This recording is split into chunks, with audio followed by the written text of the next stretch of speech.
Assalamu alaikum. Today in this lecture we'll cover the topic of numerical differentiation. Uh, it's a linked topic from the numerical difference or the difference table.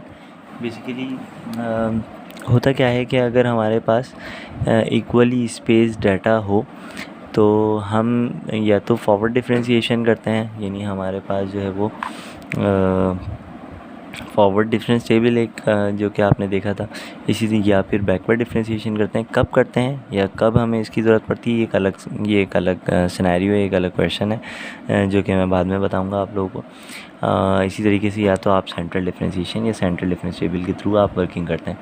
लेकिन अगर आपके पास equally space data ना हो तो आप जो है या तो डिवाइडेड डिफरेंस टेबल बनाया करते हैं, ताकि जो है वो इक्वली स्पेस डाटा अगर ना हो आपके पास तो उसको डील किया जा सके डिवाइडेड डिफरेंस के थ्रू। ऑल्दो क्या हमने अभी तक डिवाइडेड डिफरेंस टेबल नहीं देखा। डिवाइडेड डिफरेंस टेबल बहुत मुश्किल चीज़ नहीं है, लेकिन बहरहाल जब ज़रूरत होगी तो हम इंशाल्लाह आगे किसी टॉपिक के अंदर उसको पढ़ लेंगे। So right now we are discussing about the numerical differentiation. देखिए, जब हम बात करते हैं नॉर्मल डिफरेंशिएशन की, तो normal differentiation means analytical differentiation, you can say, wherever the word analytical is not used when we are talking about the differentiation, that means we are talking about the analytical differentiation, whether the word analytical used or not.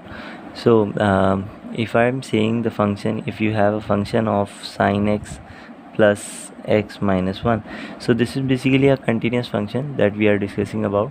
So ये continuous function ऐसा होगा जिस continuous function के लिए अगर आपको derivative valuate करना है, तो होगा क्या कि आप इस continuous function के डेरिवेटिव को वैल्यूएट करेंगे either by using the first principle or by using the ab initio method, or a direct method that you are using by using the formula that are derived by the ab initio method or any other method.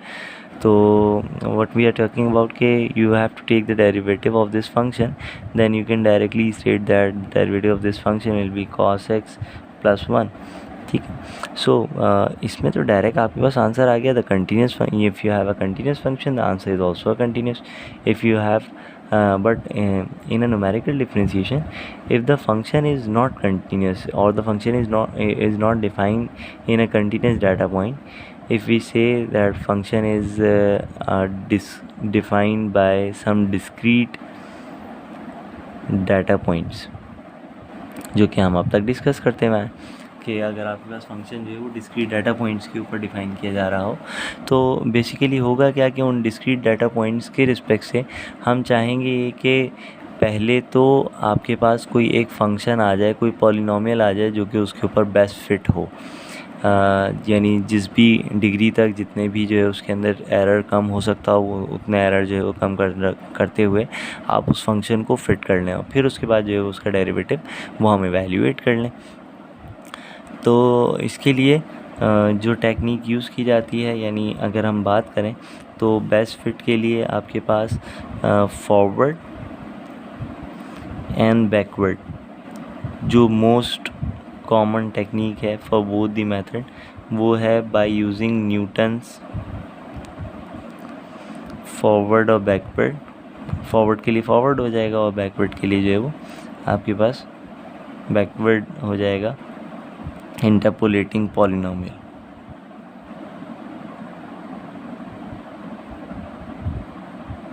Interpolating polynomial, तो basically आपको जो है वो forward के लिए Newton's forward interpolating polynomial use करना होगा और बैकवर्ड के लिए Newton's backward interpolating polynomial use करना होगा। थोड़ा सा ये यहाँ पे जो है वो मैशअप हो गया, इंटरपोलेटिंग पॉलिनोमियल ये लिखा है मैंने। तो बहरहाल हम बात कर रहे थे यहाँ पे फॉरवर्ड और बैकवर्ड के वाले से। सेंट्रल के लिए जो है वो आपके पास एक फार्मूला यूज़ होता है, स्टर्लिंग फार्मूला या फिर बेसल्स फार्मूला। तो जैसे कि हमने कहा था कि सेंट्रल की इंडेक्सिंग के अंदर भी हमने देखा था दो तरह के इंडेक्सेस थे, यानी एक इंडेक्सेस वो थे जो कि फॉरवर्ड के थ्रू फॉरवर्ड वाले तरीके से जो है वो आपने डिफ़ाइन किए थे, यानी फॉरवर्ड डायरेक्शन में हमने उसके इंडेक्सेस लिखे थे और बीच वाले डाटा पॉइंट को आपने जो है वो नॉट लिया था, सेंटर वाले डाटा पॉइंट को आपने 0 कंसिडर किया था या नॉट 0 x0 y0 ये कंसिडर किया था बेसिकली।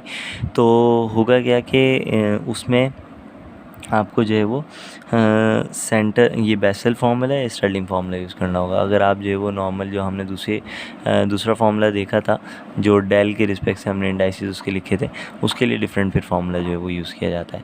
बहरहाल यहाँ तक जो है वो आपके पास एक बेसिक थीम है जो कि मैंने डेवलप करी है फॉरवर्ड, बैकवर्ड और सेंट्रल के हवाले से कि न्यूमेरिकल डिफरेंशिएशन हमें जो है वो क्यों करने की ज़रूरत पड़ी। रिमेंबर दैट कि अगर आपके पास फंक्शन कंटिन्यूस डिफाइन है और आपने उसे डिस्क्रीट में कन्वर्ट कर दिया, that means you had converted into some data points, तो आप उसकी numerical value at some value of x जो है वो इवेल्यूएट कर सकते हैं, बिकॉज आफ्टर द इंटरपोलेशन के आपने उसे इंटरपोलेटिंग पॉलिनोमियल के थ्रू जो है वो किसी फंक्शन के अंदर कन्वर्ट कर लिया। Now you can evaluate the value of the derivative और the value of the differentiation at any point of x. ठीक है, तो वो आप किसी भी पॉइंट ऑफ एक्स पे जो है वो इवेल्यूएट वो कर सकते हैं उसे। बहरहाल ये चीज़ें कुछ कुछ जो हैं वो समझ में आती जाएंगी। Now we are starting Newton's forward differentiation. देखें, मैं सिर्फ़ और सिर्फ न्यूटन्स फॉरवर्ड डिफरेंशिएशन की डेरिवेशन आप लोगों को कराऊंगा और बैकवर्ड डिफरेंशिएशन की डेरिवेशन आपको खुद समझ में आ जाएगी कि बैकवर्ड डिफरेंशिएशन में क्या आपको वर्किंग किस तरह से करनी है। तो न्यूटन्स फॉरवर्ड डिफरेंशिएशन में अगर मैं कहता हूँ आपसे let x n comma y n be the data points such that xn is defined as x0 plus nh. x0 plus nh means कि basically you have an equally spaced data। ठीक है ना, इक्वली स्पेस डाटा के लिए ये formula जो है fit होता है, अदरवाइज़ अगर अनइक्वल स्पेस डाटा है आपके पास तो ये फार्मूला फिर आपका फिट नहीं हो सकेगा। तो बहरहाल we are talking about the equally space data in both numerical forward, backward and central differentiation. So we said कि xn and yn be the data points such that xn is equals to the x0 plus nh, और you can also say कि यहाँ पे आप h को भी evaluate कर, h तो सिंपल है इवेल्यूएट करना, n को इवेल्यूएट कर सकते हैं xn minus x0 divide by h से, या फिर अगर ज़रूरत पड़ेगी तो हम इवेल्यूएट करेंगे, अदरवाइज़ ज़रूरत नहीं पड़ेगी इतनी ज़्यादा इसकी। अब हम कहते हैं कि then according to Newton's forward interpolating polynomial,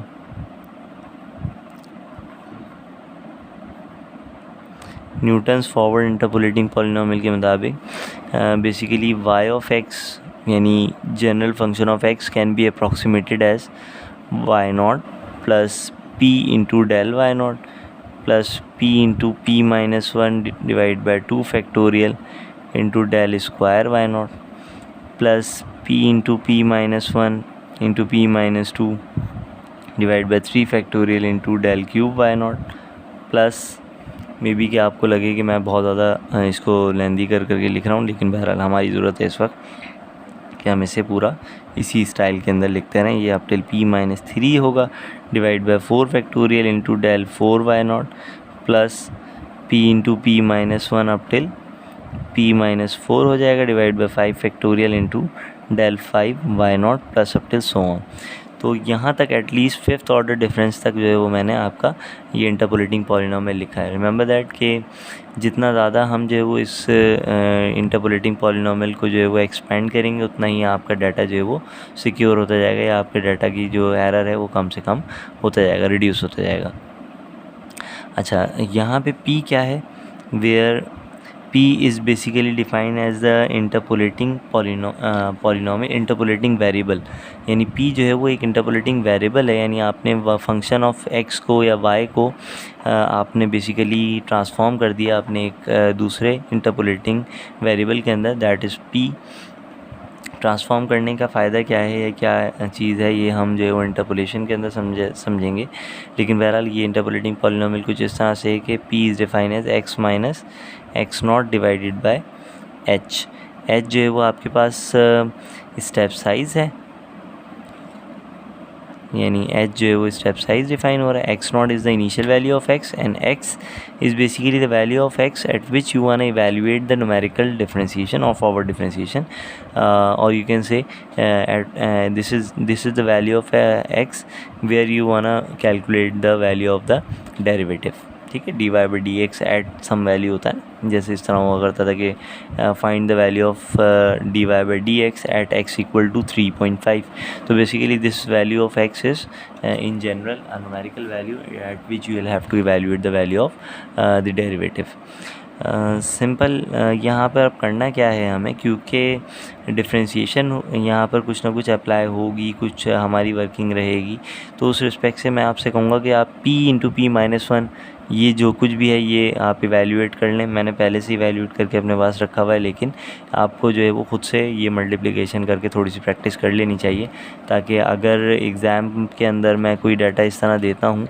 देखिए, जहन में रखिएगा कि अगर आपके पास 6 डाटा पॉइंट्स हैं तो ही 5th ऑर्डर डिफरेंस तक आपके पास वैल्यू आएगी ना। जैसे कि हमने अभी पिछले लेक्चर के अंदर देखा था कि 6 डाटा पॉइंट 1 से लेकर 6 तक आपके पास डाटा पॉइंट थे, x की वैल्यूज़ थी, तो आपके पास 5th ऑर्डर डिफरेंस तक वैल्यूज़ आई थी। भले वो वैल्यू ज़ीरो आए, पॉलिनोमियल के लिए ज़ीरो हो जाएगी, पॉलिनोमियल नहीं है तो ज़ीरो नहीं होगी, बस सिर्फ सिंपल सा फ़र्क है, लेकिन आएगा तो 5th ऑर्डर डिफरेंस तक ही ना आंसर उसका। तो मैं बताना ही चाह रहा हूँ कि 6 डाटा पॉइंट के लिए तो 5th ऑर्डर डिफरेंस तक आपके पास आंसर आ रहा है, लेकिन अगर 7 डाटा पॉइंट्स हों, जैसे कि अगर आपको दे दिया है, तो आपको मालूम तो है एटलीस्ट कि ये सीरीज़ अभी कंटिन्यू है, तो ये किस तरीके से इवैल्यूएट करेंगे polynomial p into p minus one into p minus to and so, ये आपको आने चाहिए। इसकी प्रैक्टिस जो है वो थोड़ी सी खुद से कीजिएगा। मेरे पास क्योंकि रिज़ल्ट पहले से मौजूद हैं इसलिए मैं उन्हीं को यूज़ कर लूँगा। तो मैं आपको बता देता हूँ यहाँ पर कि p into p minus one जो कि पहला वेरिएबल, जो पहला आपके फैक्टर है वो आपको यूज़ करना है, तो इसकी वैल्यू हो जाएगी पी स्क्वायर माइनस पी। फिर उसके बाद नेक्स्ट होगा p into p minus one into p minus to. तो बेसिकली आपको करना क्या है कि प्रीवियस आंसर यहाँ से लेके यहाँ तक का आंसर तो आप इवैल्यूएट कर चुके हैं, पी स्क्वायर माइनस पी, आपको इसको मल्टीप्लाई करना है p माइनस टू से। ठीक है, तो फाइनली जो आंसर आ रहा है आपके पास वो मैं लिख देता हूँ यहाँ पर, ये हो जाएगा P cube minus three p square plus two P. ठीक है, next value p into p minus one into p minus two into p minus three, ये फैक्टर अगर आपके पास होंगे तो फाइनल आंसर आपके पास आ जाएगा कुछ इस तरह से, p power 4 minus six P cube plus 11 P square minus six P. Similarly if you will have p into p minus one, p minus two, p minus three, p minus four, that means up till the term where del 5th order difference is basically involving. So the answer of these factors will be, the product of these factor will be p power 5 minus 10 p power 4 plus 35 p cube minus 50 p square plus 24 p। ठीक है, so basically ये आपके पास results हैं जो कि हमें use करने होंगे अपनी इस डेरिवेशन के अंदर, जो कि यहाँ पे मैंने लिखी थी अभी आपको यानी इंटरपोलेटिंग पॉलिनोमियल के रिस्पेक्ट से जो आपके पास थे p जो फैक्टर थे p into p minus one वगैरह, उसकी जगह पे जो है वो हम इसको यूज़ करते हैं। यानी अब आपके पास क्या हो जाएगा, polynomial y of x is will be defined as y not plus p into del y not, ये तो सेम ही रहेगी term, plus p into p minus one की जगह मैं लिख रहा हूँ यहाँ पे p square minus p divided by 2 factorial del square y not, plus p into p minus one into p minus two की जगह लिख देंगे हम इसका रिजल्ट, तो ये हो जाएगा आपके पास p cube minus three p square plus 2p divide by 3 factorial into del cube by naught plus up till next term will be p into p minus one into p minus two into p minus three. तो basically the answer for these factors will be p power 4 minus 6p cube plus 11p square minus 6p divided by 4 factorial into del power 4 y naught plus the last term is written here as p power 5 minus 10p power 4 plus 35p cube minus 50p square plus 24p divided by 5 factorial into del 5 y naught, basically up till so on. Now remember that कि अगर आपके पास 7 data points होंगे तो आपको next term भी extend करके यानी इसका रिजल्ट और मल्टीप्लाई बाय p-6 आप जो है p-5 इससे मल्टीप्लाई करेंगे और रिज़ल्ट को फाइनली जो भी आ रहा होगा प्रोडक्ट फॉर्म में पॉलिनोमियल की फॉर्म के अंदर वो आप जो है वो इस तरह से लिख देंगे, यानी फैक्टराइज्ड फॉर्म में नहीं, आपको पॉलिनोमियल फॉर्म के अंदर डिसेंडिंग ऑर्डर के अंदर जो भी है वो आपको लिखना होगा. नाउ रिमेंबर दैट कि जब भी हमें अपने फंक्शन के अंदर या अपने किसी भी सिस्टम के अंदर नया वेरिएबल इंट्रोड्यूस कराते हैं तो हमें चेन रूल याद आना चाहिए. मैं अक्सर ये बात आप लोगों से कहता रहता हूँ कि चेन रूल के मुताबिक होगा क्या, बेसिकली अब अगर मुझे फंक्शन y को डिफ्रेंशिएट करना है x के रिस्पेक्ट से, तो मैं x के रिस्पेक्ट से इसे तो डिफ्रेंशिएट कर ही नहीं सकता. क्यों नहीं डिफ्रेंशिएट कर सकता? क्योंकि ये पॉलिनोमियल तो जो कुछ भी है आपके पास p के रिस्पेक्ट से डिफाइन हुआ हुआ है. अब मैं p की वैल्यू अगर यहाँ पे सब्सटीट्यूट करने लग जाऊँ, x minus x not divide by h वाली वैल्यू अगर मैं सब्सटीट्यूट करने लग जाऊँ तो ये तो एक बड़ा अजीब सा सिनेरियो बन जाएगा. आप सोचिए p पावर 5 यानी मैं फिफ्थ ऑर्डर यानी जिस तरह आप क्वाड्रेटिक इक्वेशन यूज़ करते हैं, क्यूबिक क्वाड्रेटिक फॉर्मूला यूज़ करते हैं, क्यूबिक फॉर्मूला यूज़ करते हैं, इस तरह से क्या मुझे p पावर 5 इस तरह इवैल्यूएट करना पड़ेगा, तो बहुत कॉम्प्लेक्स हो जाएगा सिस्टम. तो इसलिए हमने क्या किया बेसिकली कि dy बाई डी एक्स को हमने by using the chain rule हमने कुछ डिफ़ाइन कर लिया इस तरह that dy by dx can be splitted as dy by dp into dp by dx. Simple है ना. ये चेन रूल के अंदर क्या होता है बेसिकली कि आपकी जो भी कंडीशन है या आपकी जो भी आपने यहाँ पे लिखा हुआ है ये सेटिस्फाई हो जाए तो dp से dp कैंसिल कर दें तो सिंपल dy by dx ही आ जाएगा. लेकिन बहरहाल हमने ये चेन रूल के मुताबिक स्प्लिट इसको कर दिया. अच्छा, अब हम जानते हैं, देखें कि p जो है वो आपके पास है x minus x not divide by h. तो अगर मैं कहूँ आपसे कि इस p को आप डिफ्रेंशिएट कर दें विद रिस्पेक्ट टू x तो होगा क्या कि 1/h तो कांस्टेंट है, आपके सिर्फ और सिर्फ डेरिवेटिव अप्लाई होगा x माइनस एक्स नॉट पे. x नॉट जो है वो आपका एक कांस्टेंट है, रिमेंबर दैट. x जो है वो आपका भी फ़िलहाल वेरिएबल है, तो आपके पास आंसर क्या हो जाएगा 1 डिवाइडेड बाई h और derivative when you will apply the first difference of first derivative on x, the answer will be 1 and this will be 0. So 1/h is basically the answer of dp divided by dx. So you can just directly say कि if you want to evaluate the value of the derivative or if you want to differentiate your polynomial y with respect to x, that means you have to multiply. देखिए ये किसके equal हो गया 1/h. You have to multiply the derivative of y with respect to p with 1/h. It's simple कि हम अगर 1/h से multiply कर दें और y के जो भी पॉलिनोमियल आपके पास था उसे आप डिफ्रेंशिएट कर दें विद रिस्पेक्ट टू p, तो आपके पास आंसर आ जाएगा dy बाई dx का बेसिकली. अच्छा, इसी तरीके से सेकेंड ऑर्डर डेरिवेटिव के लिए भी जो है वो आपके पास कंडीशन है. सेकेंड ऑर्डर डेरिवेटिव की कंडीशन को इस कंडीशन को फ़िलहाल हम a के अंदर स्टोर कर लेते हैं. सेकेंड ऑर्डर डेरिवेटिव के लिए भी चेन रूल या आप अपना एक जो बैलेंस कंडीशन है वो ज़रा सोचें क्या बनेगा. मैं रिक्वेस्ट करूँगा आप लोगों से कि आप थोड़ी देर के लिए जो ना वीडियो पॉज करें और ख़ुद से थोड़ा सा जो है वो इसको कंप्लीट करने की कोशिश करें कि सेकेंड ऑर्डर डेरिवेटिव के लिए क्या बैलेंस कंडीशन बनेगी कि हम इस p वाले फॉर्मूले को dp डिवाइड बाई dx को यूज़ कर सकें. बहरहाल अगर आप पॉज कर लेते हैं तो अच्छी बात है, अगर नहीं करते तो बहरहाल मैं बता देता हूँ यहाँ पर कि ये है कुछ इस तरह कि बैलेंस कंडीशन ये हो जाएगी d divide by dp of dy by dx into dp by dx. तो यू नो दैट कि dp से dp अगर कैंसिल कर दें तो this will be second order derivative with respect to y and dx square. So यहाँ पे हम देख सकते हैं कि dy बाई dx का आंसर तो आप पहले इवैल्यूएट कर चुके होंगे, यानी वो 1/h आप यू कह सकते हैं इस तरह से कि dp डिवाइड बाई dx का आंसर तो 1/h है पहले से, और ये आ गया मल्टीपल में d डिवाइड बाई dp ये है इसी तरीके से, और ये डिफ्रेंशिएट कर रहा है 1/h d y divide by d p को। तो आप ये कह सकते हैं बेसिकली कि अगर हम 1/h² से मल्टीप्लाई करा दें और 2 दफ़ा डिफ्रेंशिएट कर दें y फंक्शन को विद रिस्पेक्ट टू p। थोड़ा सा ये जो है मैंने छोटा सा लिख दिया, मैसअप हो रहा है, लेकिन मेरा समझ जाइएगा कि आपके पास जो है वो सेकेंड ऑर्डर डेरिवेटिव मैं यहाँ लिख देता हूँ कि फर्स्ट ऑर्डर डेरिवेटिव का फॉर्मूला तो ये रहेगा simple 1/h times dy by d P, यानी आप जो है वो y को पॉलिनोमियल y को आप p के रिस्पेक्ट से डिफरेंशिएट कर दें। और इसी तरीके से सेकंड ऑर्डर डेरिवेटिव का फॉर्मूला आपके पास रहेगा 1/h² d² y divide by d P square, यानी 2 दफ़ा आप p के रिस्पेक्ट से डिफरेंशिएट कर दें तो आपके पास आंसर आ जाएगा।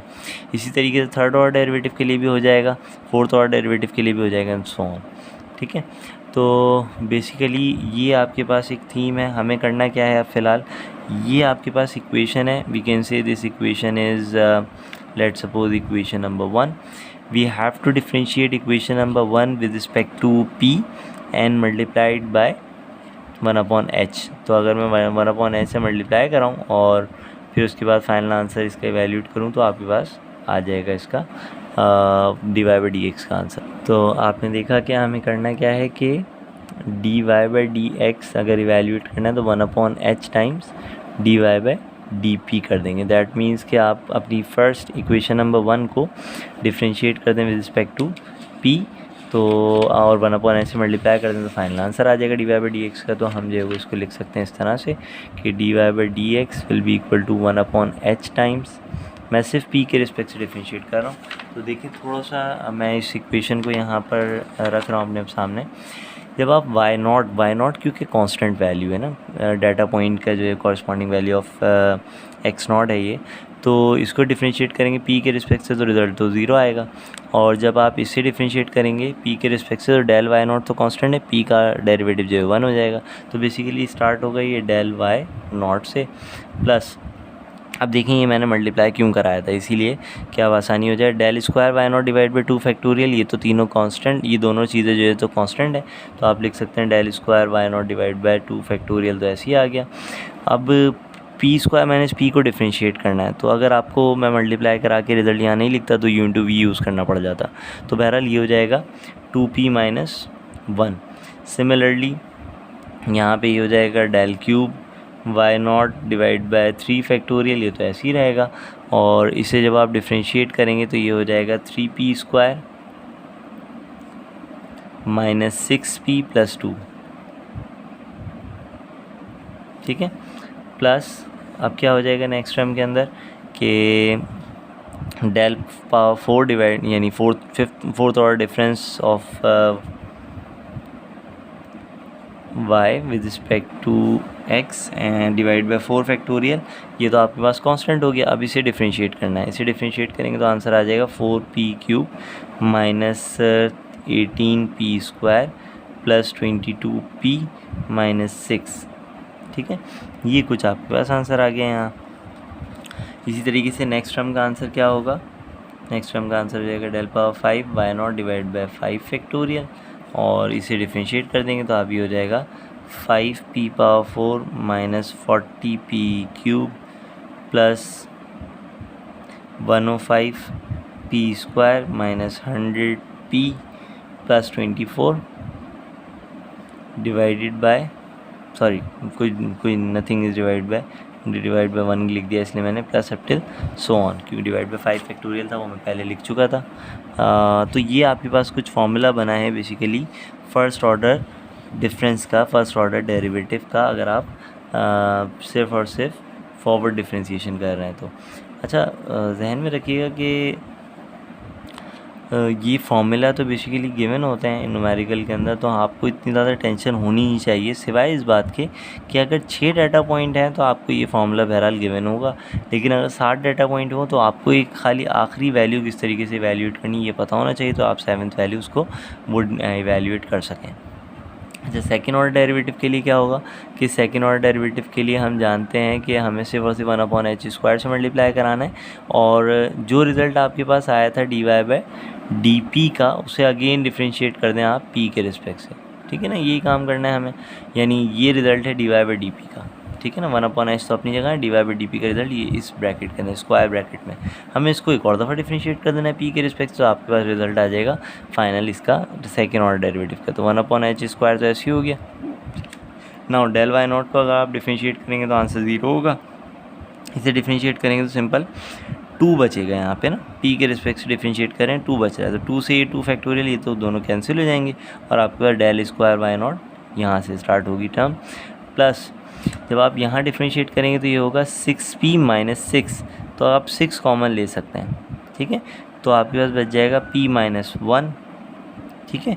तो 6 कॉमन इस वजह से लिया कि 3 × 2 3 फैक्टोरियल, ये दोनों भी कैंसिल हो जाएंगे, तो ये आपके पास del cube y naught into p - 1 ये कुछ बच जाएगा इस टर्म के अंदर। अगर आप चाहें तो कैंसिलेशन करें, वरना अगर नहीं चाहते तो इसको वैसे ही रख लीजिएगा, कोई मसला नहीं है इसका। प्लस यहाँ क्या होगा, आप देखें ये वही चीज़ है कि यहाँ कैंसिलेशन नहीं हो रही, तो हम इसको ऐसे ही रख लेंगे 4 फैक्टोरियल की फॉर्म में। यहाँ एक और दफ़ा डिफरेंशिएट कर लेंगे तो ये आपके पास रिजल्ट आ जाएगा कुछ इस तरह, 12p² - 36p + 22, ठीक है, ये आ गया। प्लस लास्ट टर्म क्या हो जाएगी, del power 5 y not divide by 5 factorial, और ये हो जाएगा 20p³ - 120p² + 210p - 100, ठीक है, plus up till so on. So this will be the formula for the second order derivative of y। Now देखें इस पूरे सिनेरियो के अंदर हमने अगर न्यूटन फॉरवर्ड डिफरेंस टेबल आपने यूज़ किया तो Newton's forward interpolating polynomial use किया तो आपके पास फॉरवर्ड डिफरेंशिएशन का आंसर आ गया। लेकिन अगर हम Newton's backward interpolating polynomial use करते तो हमारे पास न्यूटन्स बैकवर्ड के रिज़ल्ट आ जाते। तो ये न्यूटन्स बैकवर्ड के रिज़ल्ट जो है वो मैं अब यहाँ पर रेड से मेंशन कर रहा हूँ। सेम यही डेरिवेशन है, आपको तो दोबारा कॉपी करनी है डेरिवेशन, लेकिन बहरहाल मैं इसे रेड से मेंशन कर रहा हूँ फॉरवर्ड के ऊपर ही ओवरराइट करके, ठीक है।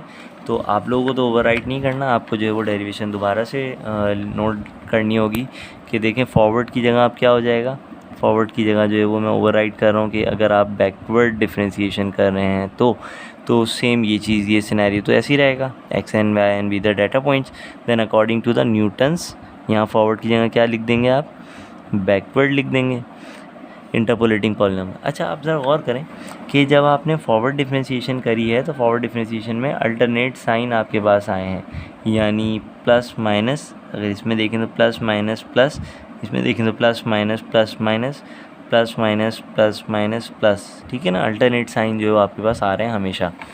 लेकिन जब आप बैकवर्ड इंटरपोलेटिंग पॉलिनोमियल को यूज़ करेंगे तो बैकवर्ड इंटरपोलेटिंग पॉलिनोमियल सिर्फ और सिर्फ क्या है, p ऐसे ही रहेगा, यहाँ पे डेल क्या हो जाएगा, ये तो डेल वाई नॉट नहीं रहेगा, ये तो ये इस तरह हो जाएगा डेल वाई n, ठीक है।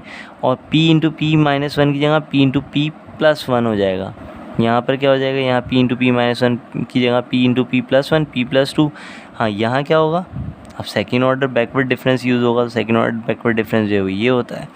इसी तरीके से थर्ड ऑर्डर बैकवर्ड डिफरेंस वो ये हुआ करता है। फोर्थ ऑर्डर बैकवर्ड डिफरेंस वो इस तरह लिखेंगे आप। फिफ्थ ऑर्डर बैकवर्ड डिफरेंस, यानी यहाँ मैं ओवरराइड कर रहा हूँ लेकिन आपको ध्यान में रखिएगा दोबारा से डेरिवेशन पूरी वो कॉपी करनी है।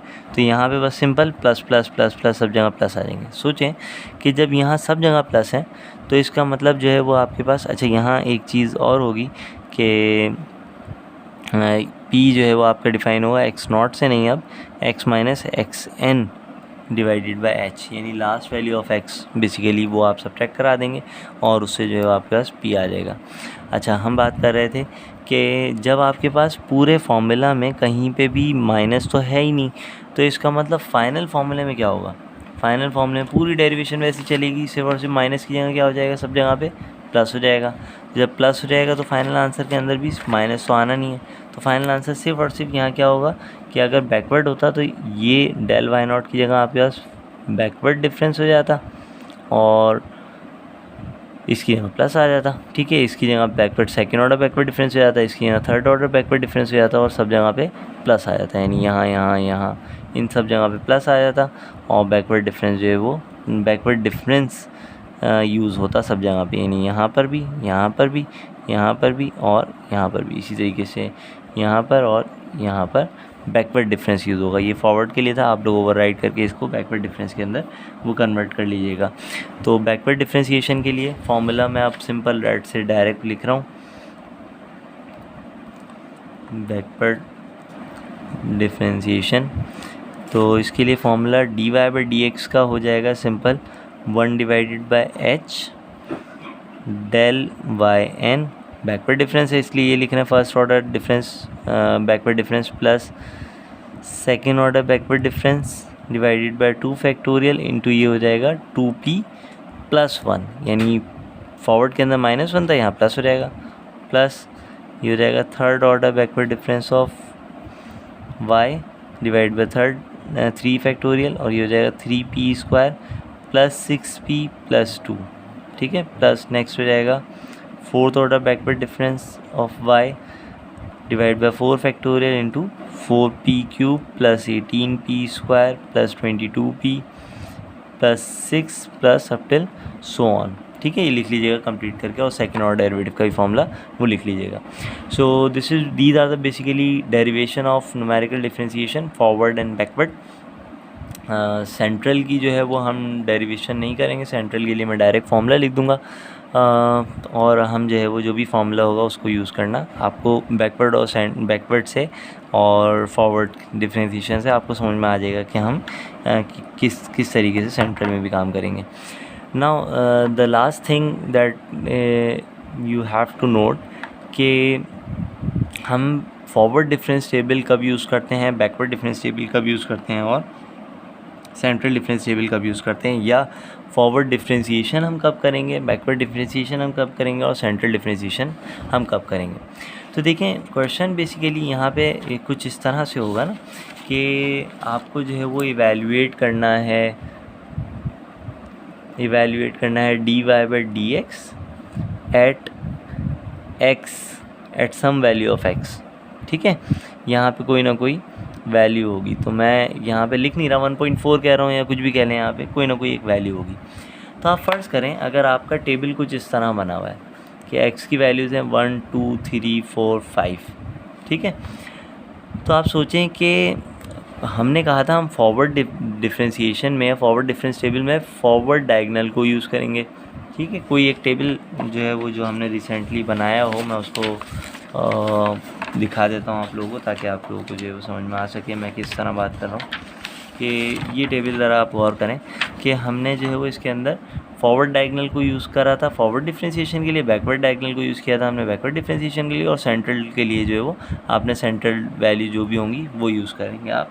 ये हम डिफरेंशिएशन, ये हम जो इंडाइसेस हैं वो भी हम देख चुके हैं प्रीवियस लेक्चर्स के अंदर। तो देखें अगर आपसे कहा जाए find the value of derivative at x = 1.1। नाउ 1.1 का मतलब क्या है, 1.1 is basically near to initial value, ठीक है, या first value basically near to this. तो नियर टू इनिशियल और the first value of x अगर आपके पास है, तो इससे जो करीब डायगोनल है वो कौन सा है, इससे करीब डायगोनल तो फॉरवर्ड वाला है ना। तो इस सिनेरियो के अंदर आप फॉरवर्ड यूज़ करेंगे, फॉरवर्ड डिफरेंशिएशन यूज़ करेंगे। लेकिन अगर आपको कहा जाए you have to find the value of the derivative at x = 4.98, 4.98 is near to 5, ठीक है, नियर टू 5 है, यानी लास्ट वैल्यू है।